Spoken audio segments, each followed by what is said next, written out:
सिम्बोरगाव आङो बिपिएफखौ जिर' खालायनो हागोन।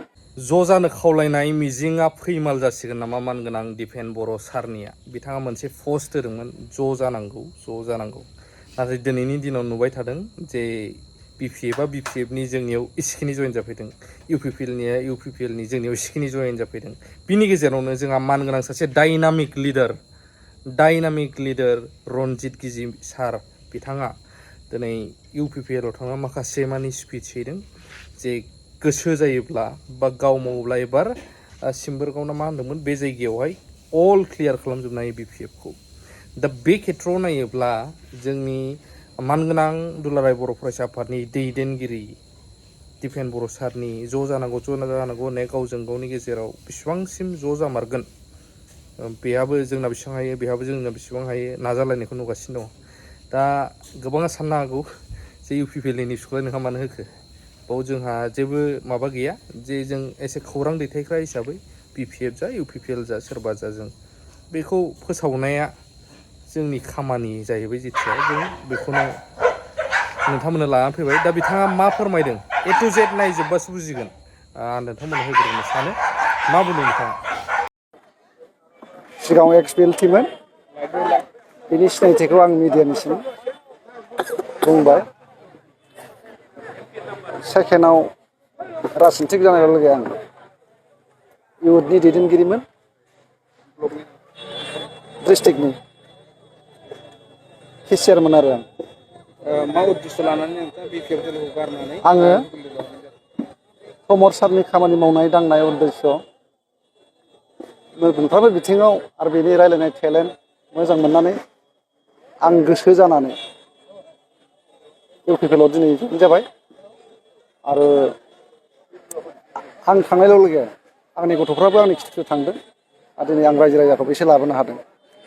आरो फैबाय थानाय दिनाव 3-4 मासनि गेजेरावनो आं सिम्बोरगावआव आङो बिपिएफखौ जिर' खालायनो हागोन, बे खाथां।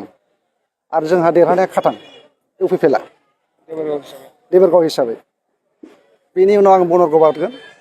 बनरगावबो आंनि आखायाव खमसे खम दङ मुस्लिमखौ लानानै 3,500सो भटार दं, आं बिसोरखौ लाबोजोबगोन। बेवबो खाथां। सालाखाथियावबो आंखौ मोजां मोनग्रा माखासे मानसि दं, हाबगासिनो दं जों दा। बेयावबो जिर' जानो थांगासिनो दं बिपिएफआ। बे मोनथामाव आं दा आगान होगासिनो दं। दिनै साबैसे दिनै 190 जन। आंनि हिसाबाव 200नि एसे बारा जानांगौमोन, माखासे टाइमनिबो खोथा थाबाय आरो फैबाय थाबावगोन। सोरबा र' नायनायनि होननाय जादों। आं गिदिंनो मोनाखैथ' इसेबां, गिदिंगोननि र'। आरो आंनि मेन उद्देश्यआ जाहैबाय, आं सिगाङाव बिपिएफनिमोनथ', मेन उद्देश्यआ जाहैबाय आं दिनै बिपिएफखौ फेजेननो होननानै आं ओंखारबोबाय। जोंनि दानि इउपिपिएल सोरखारनि मावनाय ओरैबायदि डिसिप्लिन, उन्दै गेदेर सनमान होनानै रायलायनाय, बेखौ आं मोजां मोनदों। मावगोन आङो। फेजेननायाथ' आं खाथांखा, फेजेनगोन आङो। आंखौ मोनसे समाव बुंदोंमोन बेनाव मा मानसि थानो। दा आं बे थांनायाव आरो आं दामजानो बादोंमोन, आंखौ बेफोरबायदि होननायाव आं बांसिन खुद्रिनाय जादों। ओंखायनो आं बे खामानिखौ मावदों आरो मावबाय थागोन, मावबाय थालांगोन। Thank you. जिहेतु आथिखालाव जे देबोरगाव समस्ति हिसाबै बिपिएफनि गोबां हार्डकर दैदेनगिरिफोरखौ जों इउपिपिएलआव बारस्लायबाय थानायखौ नुनो मोनदों। आरो थाबोनाय दंबावो नामा हार्डकर बिपिएफनि अनगायै? दंबावो एसे, टाइम नांगोन। बे 4 मासनि गेजेराव कमप्लिट जागोन, बे सिदा खोथा। Thank you. सिम्बोरगाव इउपिपिएल प्राइमारि कमिटिनि बानजायनायाव नुजाफैनाय साफ्रोमबो मिडिया बिथांमोनसिम गोजोननाय हामलायनाय बावहरबाय। नंगौ, जोङो दाख्लै 10 दिनसोनि आगोल खय थारिखमोन 10 थारिखआव जोङो सिम्बोरगाव इउथ आरो जायनारि इउथनिफ्राय जों टटेल 17 जन फैनाय जादों, जेरावनाखि जोङो खौसे आरो गोजोनखौ लुगैयो। बेनि थाखायनो जों साफा साफा गावबागाव मोजां उद्देश्यखौ लानानै जों इउपिपिएल दलाव ज'येन जाफैदों, बिदिनोसै आरो। जिहेतु नोंथांमोना गोलाव सम बिपिएफ सरकार थाबोदों, दिनैनि दिनाव बिपिएफखौ मानि थाखाय नागारना फैदों?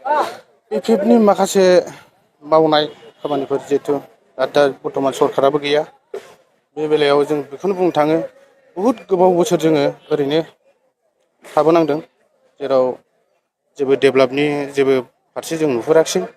ओंखायनो जों दा इउपिपिएल दोलोनि जिथु मावनाय आदर्शफोरखौ जों सुबिदाफोरखौ नुहुरदों। ओंखायनो जोङो दा इउपिपिएल दोलोआव जगदान जाफैनाय जाबाय।